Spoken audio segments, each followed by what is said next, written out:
Hello, hello. Today I wanted to talk to you a little bit about this concept that I've just sort of begun developing. And in essence, it can be summarized as sort of ideological homelessness.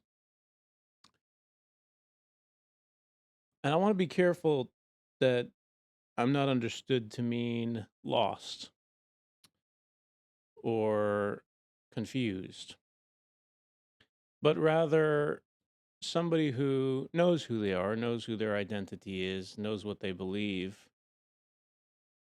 but there's really no place in society which houses those views.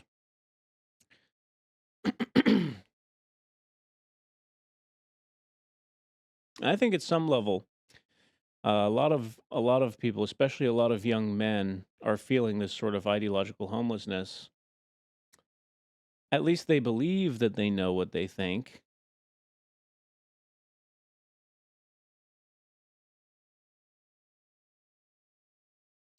but they don't have anywhere where they feel like they can really fit in and be accepted if they express those views.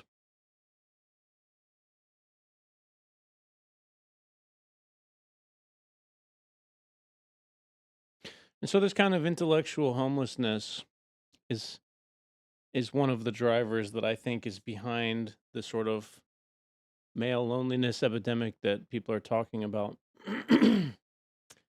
About how young men don't feel like they have anywhere they can go or anyone they can relate to. I believe that this is a related issue.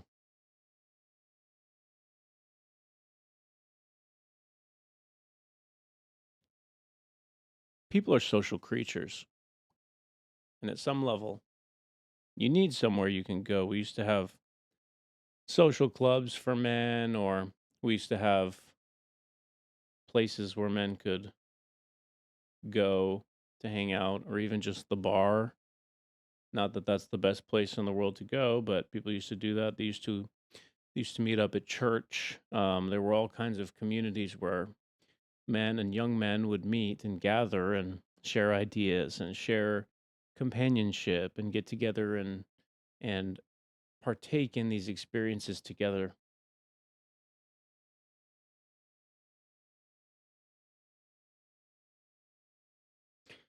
But part of the issue that we have now with the internet is that you can find these sort of custom niche, very bespoke communities online with sets of ideas, and you can feel like, ah, this is my people, this is where I fit in, these are the ones who understand me.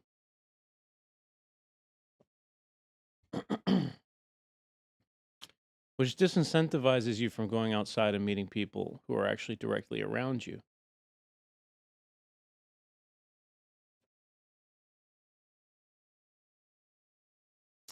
And sometimes I see people doing this with books.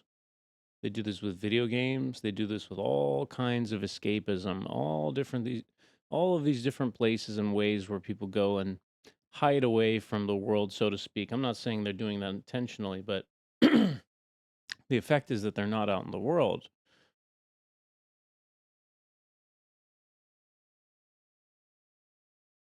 And as they spend time in these places, they become less and less relatable.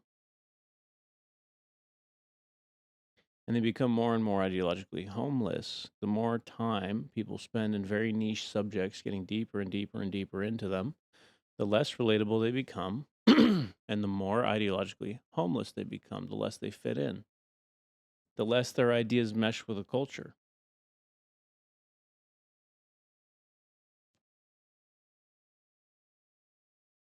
This is sort of tangential, but in some important way unrelated to what I was talking about in my last video, which is the information anarchy. Is a different subject, not intended to be confused with the other. So what does ideological homelessness do? Well, it has an othering effect. It makes you feel that in a room full of people, either you simply don't fit in, or In the worst of cases, you may feel like other people are below you. They don't understand what you know. That would probably be the worst possible outcome or interpretation of ideological homelessness, is that the plebeian masses are just too dumb to understand. But you, the enlightened one, you do understand. That's probably the most negative outcome I can imagine from it. But not too far behind is just the idea that you're forever alone and that no one will ever understand you, and that your isolation is appropriate and better for everyone and things like this. That's also a terrible outcome as well. And you can become functionally an ideological nomad. You can wander around. You can endlessly scour the desert of ideas. You can walk over the hills and the valleys. You can basically get lost.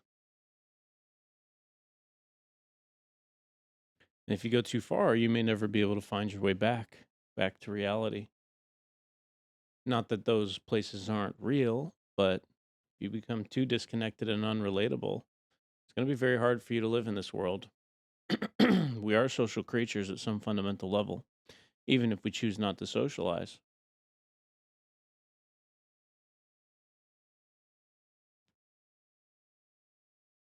So, really, what I'm expressing is a word of caution not to become too ideologically homeless. It's nice if you can find a place where people who actually live near you could speak to you, subjects that you actually care about, that local people who are actually in your area care about too. You can spend time in communion with real human beings. Um, and I think that's pretty important, and I think it's very valuable. And so that would be my advice to you: is find a way to socialize against all odds.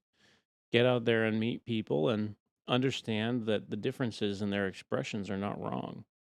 The way that they are expressing themselves in different ways may show you something about yourself. And that would be my recommended takeaway: is try to understand why people do what they do. And it's okay if you decide, like, that's not for me. I don't think that's good, whatever. But with an open mind, try to look at their living style and see what the benefits might be. Well, without further ado, I will be on my way, but I want to wish you a wonderful, productive day. And if you enjoyed this video, please feel free to like and subscribe and what have you. And we'll see you in the next one. Have a good night. Bye bye.